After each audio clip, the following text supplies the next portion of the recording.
వీర్ సావర్కర్ గారికి భారతరత్న అవార్డు ఇవ్వాలి అంటూ ఆర్ఎస్ఎస్ చీఫ్ మోహన్ భగత్ తన ఆర్ఎస్ఎస్ 100వ దినోత్సవాన్ని సందర్భంగా మాట్లాడుతూ ఆయన డిమాండ్ చేయడం జరిగింది.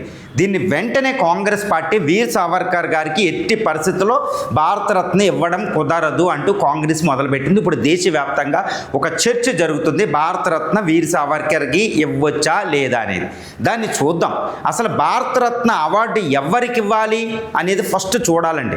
భారత రాజ్యాంగం 1950 జనవరి 26 అమల్లోకి వచ్చాక 1954లో భారత ప్రభుత్వం భారతరత్న అనే ఒక అవార్డుని నెలకొల్పింది.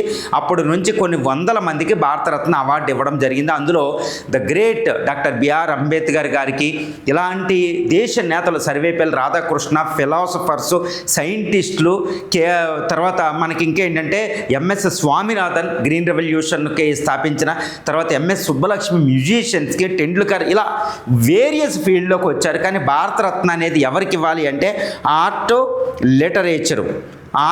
లిటరేచరు, పబ్లిక్ సర్వీసు, అదేవిధంగా హ్యూమన్ ఎండేవర్ అనేది 2000 నుంచి అది కూడా మొదలుపెట్టారు. అంటే భారతదేశానికి, భారత మాతకు అత్యున్నతమైన సేవలు, invaluable services those who did to the India అన్న వాళ్ళకి మాత్రమే భారతరత్న